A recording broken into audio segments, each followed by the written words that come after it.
Monsieur le Président, chers collègues, nous venons d'assister avec les interventions de mes prédécesseurs au procès inquisitorial du tourisme. Le tourisme coupable de tous les maux, à savoir du manque de logement, la pollution, j'en passe des meilleurs. Mon concernant, je vais me permettre de parler de tourisme, puisque au final, c'est quand même ça le sujet. Le tourisme, quand il est habilement employé, est un levier de développement économique et donc de création de richesses et d'emplois, mais aussi d'aménagement du territoire, d'amélioration de notre environnement et acteur du changement des comportements comme l'usage plus fréquent, voire systématique du vélo, la fréquentation de davantage de lieux culturels et patrimoniaux, mais aussi d'amélioration de nos cadres de vie. Pour que ce développement touristique soit pacifié et accepté par les Bretons, il convient que les différentes strates des collectivités placent les bons curseurs aux bons endroits. Tout est question d'équilibre.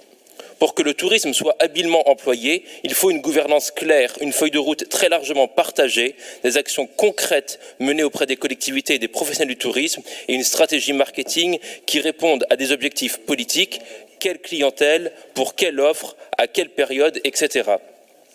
J'insiste sur ces actions concrètes, car à trop conceptualiser le tourisme, on finit par en dévoyer nos missions en termes d'ingénierie touristique et de promotion de la destination Bretagne. On perd tout le sens de notre action et au final, les acteurs feront sans nous. Accueillir dans les meilleures conditions nos visiteurs, c'est aussi assurer la pérennité du soft power breton qui fait de nous qu'on nous aime et qu'on nous reconnaît à l'extérieur. Pourquoi ? Parce qu'ils garderont de très bons souvenirs de leur expérience et de leurs moments vécus en Bretagne. Le tourisme est un levier de développement important qu'il convient d'utiliser à bon escient. Le rôle de la région est clairement défini dans l'article L131 du Code du tourisme qui dispose que le Conseil régional assure le recueil, le traitement et la diffusion des données relatives à l'activité touristique dans la région. Il coordonne dans la région les initiatives publiques et privées dans les domaines du développement, de la promotion et de l'information touristique. Voilà ce à quoi il faut nous concentrer. Vous nous proposez aujourd'hui des contrats de développement touristique avec les 10 destinations. Je tiens à rappeler la position de notre groupe sur le manque de cohérence et de pertinence de ces destinations. J'ai personnellement évolué dans le secteur du tourisme d'un point de vue professionnel dans le Morbihan et je connais très peu d'acteurs qui se retrouvent dans ces destinations, mis à part celle de Brocéliande, créée à l'époque par les élus et les acteurs locaux autour d'une marque forte. Les études des flux Orange nous montrent que les touristes en Bretagne ne se déplacent pas à plus de 30 km de leur point d'ancrage. Or là, ces destinations, beaucoup trop grandes, ne correspondent pas au bassin de consommation des clientèles touristiques. Sur cette très large destination que vous avez dessinée, il y a une construction de l'offre touristique très diverse d'un bout à l'autre, non pas par manque de cohérence, non, mais parce que cette offre correspond à des stratégies locales qui sont construites à une meilleure échelle, plus petite. Ces offres ne ciblent pas les mêmes clientèles qui nous assurent qu'il est fort improbable que dans cette immense destination du milieu, on aille du domaine de Kerguéhenec à Bignan, à la chapelle Saint-Michel-de-Braspar dans les Monts d'Arrée ou encore dans le sud de Saint-Judas-de-Ruisse à Guidel. Ces destinations sont plus des secteurs géographiques sur lesquels se déplacent les touristes que des moteurs d'attractivité au sens du marketing et de la demande des clientèles. Il s'agit d'un échelon supplémentaire au millefeuille qui ne fait que créer une confusion dans l'organisation territoriale du tourisme. Leur pertinence est d'autant plus remise en question en termes de notoriété de ces destinations. Leur notoriété n'a pas été construite, à l'exception de Brocéliande, car cela aurait nécessité des moyens colossaux pour des effets plus que limités. En parallèle, le département du Finistère dispose d'une forte notoriété, d'une attractivité avérée. Il possède sa marque de territoire, tout commence en Finistère, et il a engagé des stratégies de développement ambitieuses. Dans cette stratégie régionale, il n'apparaît plus comme une destination. On ne capitalise donc pas sur l'existant. Pourquoi constamment réinventer la roue ?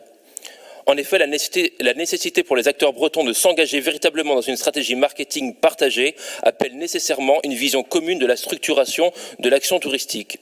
Vous nous parlez régulièrement, pour ne pas dire tout le temps, des transitions. Ces destinations sont en totale contradiction avec ces affichages de transition.